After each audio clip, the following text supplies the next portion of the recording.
Hoje eu separei 10 livros que são favoritos da minha vida pra te indicar, e o critério basicamente foi: ou eu nunca falei sobre esses vídeos aqui no canal, porque eu criei o canal depois de ler esses livros, ou eu já falei há muito tempo e quero reforçar a indicação aqui pra você. Tem alguns aqui que eu já falei há pouco tempo, mas são grandes favoritos, então eu quero que você leia. Ué, eu preciso falar mais o quê pra você ler esses livros? Oi, eu sou o Lucas, esse é mais um vídeo do Luago nos Livros e eu vou te indicar essas 10 leituras, espero que você esteja bem preparado. Vamos lá! Vou começar com um livro infanto-juvenil que eu li antes de criar um canal, e esse foi um dos primeiros livros que eu peguei pra ler quando eu decidi ser um leitor mesmo. Eu já contei aqui várias vezes essa história no canal, que eu, quando era criança, eu tinha um número seleto de livros, então eu lia aqueles livros, relia e ficava naquele circulinho. Só que aí teve um ano que eu resolvi, não, vamos comprar livro, vamos descobrir outras coisas, expandir os horizontes, e esse foi um dos primeiros livros que eu li, e eu estou falando de Extraordinário, da R.J. Palacio. Não desdenhe esse livro por ser um livro infanto-juvenil e principalmente por ele ser um livro famoso. Se esse livro tem muitos fãs é porque ele merece. É uma história cativante sobre um menininho que tem uma condição física que o diferencia das outras crianças e por isso ele sofre bullying na escola. E a gente vai acompanhar nesse livro não só a relação dele com outros alunos da escola, mas também a relação dentro da família, como a mãe o enxerga, como o pai o enxerga, como a irmã o enxerga e outras questões também que são pertinentes a qualquer criança que está começando numa escola nova. A mensagem desse livro é sobre pertencimento e sobre ser diferente mesmo e abraçar a sua própria diferença. Eu acho isso muito positivo para qualquer idade, não só para crianças. E se você não terminar esse livro chorando, você não tem coração. Acho que foi um dos primeiros livros que eu terminei em prantos, com lágrimas, que eu tive que parar um pouco para esperar a lágrima descer para continuar a ler, porque o olho não estava me deixando enxergar o que estava escrito no texto. É um grande favorito da minha vida, sim, e por isso eu guardo esse livro aqui com muito apreço. Por falar em guardar livro, você já deve saber que todos os livros que estão aqui na estante são favoritos de alguma forma. Se eles estão aqui é porque eu gosto muito deles, então foi bem difícil trazer aqui só 10 para te indicar. Mas enfim, já comentei sobre esse processo de deixar só livros favoritos na estante em outro vídeo aqui do canal que eu vou deixar aqui embaixo na descrição. Para caso você seja novo aqui no Luago, muito bem-vindo ou muito bem-vinda, vamos adorar ter a sua companhia aqui no canal. Você já pode fazer a sua maratona Luago Prime com os vídeos que estão aqui na descrição e se inteirar sobre o que está acontecendo aqui nesse canal. Olha só que legal, aproveita que essa é de graça, não tem que pagar. O próximo livro eu fiquei bem relutante em trazer aqui porque ele ainda vai passar pelo teste da releitura. Eu quero fazer a releitura e ver se eu ainda gosto muito dele. Mas se enquadra igual um Extraordinário. Foi um dos primeiros livros que eu li assim depois que eu comecei a procurar coisas novas e ele me impactou muito. Eu levo essa história no meu coração porque pra mim é um grande favorito da vida. Então estou correndo o risco aqui de que quando eu reler esse livro, olhe pra trás pra esse vídeo e fale, meu Deus, por que eu indiquei esse livro? Mas enfim, a vida é assim, tem que ser assim mesmo. Eu estou falando de Perdão, Leonard Peacock, do Matthew Quick. O Matthew é o autor de O Lado Bom da Vida, que é um livro que eu também gosto, mas esse aqui chamou muito mais atenção pra mim porque ele tem um protagonista perturbado. Não perturbado no sentido de doença, tem algo perturbando ele e ele quer pôr um fim nisso. Ele planeja um homicídio e quer seguir com esse plano em diante. E ao longo das páginas nós vamos entender o que motivou esse adolescente a cometer esse homicídio. Eu gosto desse desenvolvimento, eu senti com essa história, o protagonista me cativou demais, foi um livro que eu não conseguia parar de ler e eu terminei favoritando esse livro aqui. Pode ter sido pela emoção do momento? Pode ser. Daqui a alguns anos eu vou reler esse livro e vamos ver. Eu tava saindo da adolescência, indo pra fase adulta, então esse livro conversou demais comigo, de certa forma. Pela questão do protagonista, tudo que aconteceu ali com ele, ressoou muito comigo naquela época. Então, mesmo que hoje eu releia e veja que não é um grande livro assim, ele foi importante pra mim. E por isso eu tô colocando aqui nesse vídeo. Vou trazer uma distopia maravilhosa que eu não canso de indicar aqui. Eu não sei porque as pessoas não leem esse livro, porque que ele não é um best-seller aqui no Brasil, porque eu achei ele maravilhoso. A estética do livro combinou demais com os temas que ele trata. Eu amo distopias, isso não é segredo. Distopia apocalíptica, então, conte comigo. Estou falando de Estação 11, da Emily St. John Mandel. Já tem vídeo aqui no canal para esse livro, então vai estar linkado aqui também para você assistir e ter mais informações e ser mais convencido a ler esse livro. Mas aqui nós temos uma pandemia que dizimou 99% da população e o outro 1% está tentando sobreviver nessa miséria, nessa devastação e com os destroços com o que sobrou do planeta Terra. Acompanhamos aqui uma protagonista que é itinerante, ela faz parte de um grupo de teatro que vai fazendo apresentações de peças do Shakespeare por onde ele passa. Então é um livro que liga muito a questão de mesmo na miséria a arte salva. Mesmo em situações difíceis, o ser humano precisa de coisas subjetivas para sobreviver. Não é só de água e alimento que o ser humano vive. Precisamos de arte, precisamos de coisas para alimentar a nossa alma, de certa forma. Então esse não é um livro de distopia apocalíptica que pega pela ação, que, sabe, vai acontecer coisas e, oh meu Deus, plot twist e que não sei o que ela... Não, é uma distopia muito serena, muito tranquila para combinar com o tom da história. Mas para mim foi impactante. É um livro meio filosófico, ó, tem algumas marcações. Eu gostei demais, adorei esses personagens e não vejo a hora de reencontrá-los em algum momento também. Mas até lá, eu quero que você faça essa leitura. Por favor, vai! Acho que o seu coração está pedindo Estação 11 na sua vida. Antes de eu continuar essa lista, eu queria agradecer a Soraya Guzmão por ser apoiadora aqui no canal. Soraya, um beijo, muito obrigado, estou com saudades de você e é por causa dela e de todos os outros apoiadores que nós, do Luago nos Livros, continuamos a produzir conteúdo literário aqui na internet. Se você quiser nos ajudar a levar literatura para mais pessoas, olha o link da nossa campanha no Apoia-se e vem ajudar a gente. Tô trabalhando aqui de domingo a domingo para levar esse conteúdo para você, então ajuda a gente, por favor.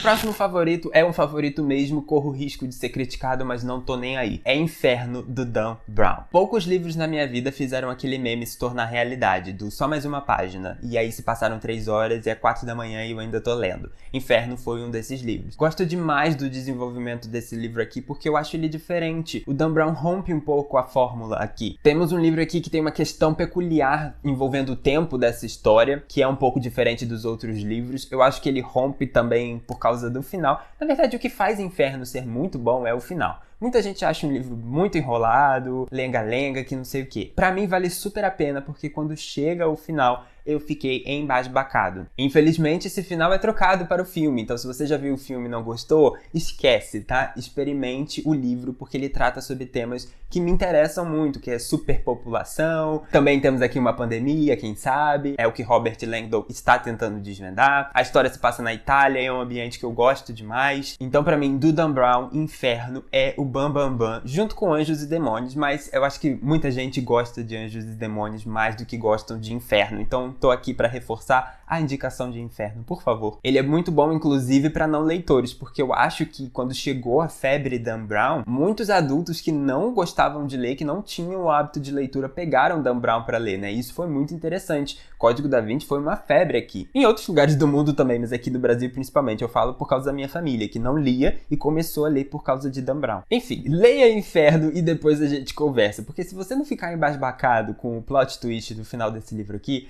ah, meu amigo, nada mais te derruba, né? Aproveitando o clima renascentista, Florença, Itália, vou trazer a biografia do Leonardo da Vinci. Walter Isaacson é um ótimo biógrafo, eu amo demais ele, eu quero ler tudo que ele escreveu, até sobre as pessoas que eu nem me interesso assim, eu quero ler só porque é do Walter, eu virei fã desse cara. E Leonardo da Vinci é uma biografia que conversou demais comigo, porque Leonardo da Vinci é uma figura que eu me inspiro demais. Ele é aquele cara que une a ciência e a arte, trabalhou demais para descobrir coisas novas, teorizou, idealizou, pensava demais, fazia muitas analogias e eu tive muitos pensamentos lendo essa biografia. Tem um vlog de leitura aqui no canal maravilhoso, adoro ele. Foi muito importante pra mim fazer aquele vídeo e essa biografia ficou marcada pra mim no meu coração de leitor. Então, quero muito fazer essa releitura o quanto antes, mas até lá está aqui de indicação para você. Vale super a pena. Leonardo é uma figura que você precisa conhecer. Inclusive, se você já quiser começar a sua leitura pra já de algum desses livros, olha o link aqui na descrição, que tem os links da Amazon. Se você for assinante Prime e comprando com esses links, você ajuda o nosso trabalho e ainda recebe o livro aí, ó, de forma de flash. Já vai começar logo essa leitura, tá bom? E o próximo livro também é muito importante porque foi o primeiro livro desse autor que eu gosto bastante, que eu li e simplesmente fiquei apaixonado. Eu tô falando de Sob a Redoma, do Stephen King. Sob a Redoma foi o primeiro livro do King que eu li e é um calhamação, tem mais de 900 páginas e esse livro me marcou porque eu li em uma semana. E na época que eu fiz a leitura de Sob a Redoma, esse era o maior livro que eu tinha lido na minha vida. Então foi um desafio que eu encarei e eu fiquei muito surpreso de ter encarado em uma semana. Então isso me marcou demais, mas a história em si é muito interessante. Temos aqui uma cidadezinha que fica presa numa redoma, que ninguém sabe o que é, ninguém sabe do que é feito, ninguém consegue destruir, ninguém consegue passar. Enfim, essa cidade fica presa nessa cúpula e ela precisa lidar com problemas urgentes. E nós temos aqui pessoas então que vão aproveitar esse cenário de apocalipse apenas para essa cidade para tentar obter vantagem de certa forma. Temos aqui problemas do ser humano sendo expostos num cenário de confinamento. Os protagonistas são seletos, eles estão trancafiados, eles precisam conviver uns com os outros e vamos aqui intercalando os pontos de vista e vendo o que cada uma dessas pessoas vai fazer diante dessa situação. Eu, particularmente, adorei o final desse livro e como esse foi o primeiro livro do King que eu li antes de saber que Stephen King tinha fama de colocar finais ruins nas suas histórias, não sabia disso, mas independente de você gostar ou não do final, a jornada vale muito a pena. Como eu falei, eu li em uma semana. E eu guardo Sob a Redoma sempre no meu coração. Gostei demais. E sim, eu li esse livro por causa da série, e eu gostei da série, pode me julgar à vontade.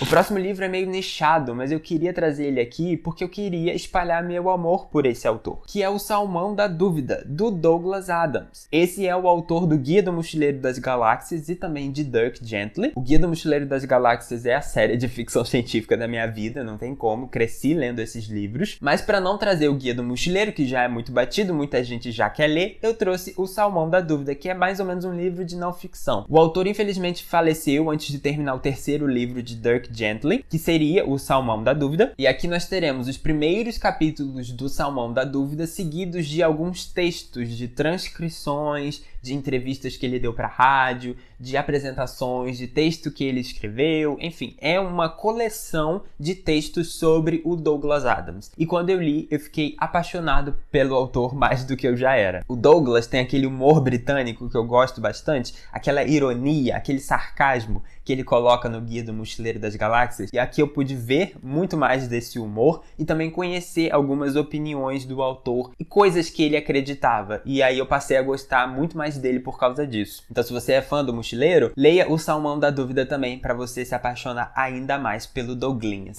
Esse aqui não é falta de recomendação não, mas ele é um grande favorito e eu quero recomendar novamente para você, que é Pequenos Incêndios por Toda Parte, da Celeste Ng. Você que é Luager, achou que eu ia fazer um vídeo de favoritos e não ia colocar Celeste Ng, achou errado. Tô aqui colocando porque amo demais Pequenos Incêndios, um drama familiar maravilhoso. Conhecemos duas famílias que entram em conflito, na verdade mais famílias que entram em conflito, mas temos duas principais aqui. A Mia é fotógrafa e mãe solteira e ela chega nesse bairro em que tudo é perfeitinho, tudo é organizado, tudo é milimetricamente medido e o bairro é comandado pela senhora Richardson, que é uma das outras protagonistas. A senhora Richardson é casada, tem 4 filhos e a gente vai entender essa dinâmica familiar quando essas duas protagonistas entram em conflito. É um livro para você entender personagens, para você entender dilemas humanos e, como eu sempre falo, não é para você escolher mocinho ou vilão. Todo mundo nessa história é mocinho para alguma pessoa, todo mundo nessa história é vilão para uma outra pessoa, todo mundo faz coisas boas, todo mundo faz coisas ruins. Se você é um leitor maniqueísta que quer pegar uma pessoa como herói, a pessoa salvadora da pátria e o outro é o vilão, não leia esse livro porque você não vai aproveitar essa leitura.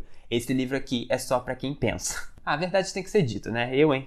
Por falar em livros sobre vilões, o próximo tem tudo a ver com isso. E é um livro que é o início de uma série, mas você pode encarar esse livro como livro único também. Estou falando de Wicked, do Gregory Maguire. Sim, gosto muito de Wicked, o musical, e aqui nós temos a obra original que inspirou o musical da Broadway. Muito interessante ler esse livro aqui e aprender um pouco mais sobre como adaptações para teatro são feitas. Aprendi demais lendo esse livro aqui, mas independente de você gostar ou não do musical ou do Mágico de Oz, e no meu caso eu não gostava antes de Wicked, eu li o Mágico de Oz depois, inclusive, Wicked é um ótimo livro de fantasia política. Você vai conhecer uma Oz que você não viu no Mágico de Oz, porque o Gregory Maguire acrescenta ali algumas coisinhas, dá uma pitadinha de política, e esse é um livro sobre vilanização de pessoas que não deveriam ser vilanizadas. Tudo a ver com a nossa cultura atual de redes sociais e cultura do cancelamento e etc. Elphaba é a bruxa má do Oeste, mas ela só é bruxa porque as pessoas quiseram. Ela efetivamente não faz nada de mal até ela decidir ser a bruxa. Bem, já me colocaram pra fora da sociedade, já estão falando que eu espalho maldades, então vamos espalhar mesmo, porque esse povo merece. Esse livro é muito bom e eu também preciso reler, porque o Iago leu esse livro, não gostou tanto quanto eu. Não sei se quando eu reler eu vou enxergar os defeitos que ele me apontou, mas de qualquer forma, eu gostei demais dessa edição, gostei demais dessa história.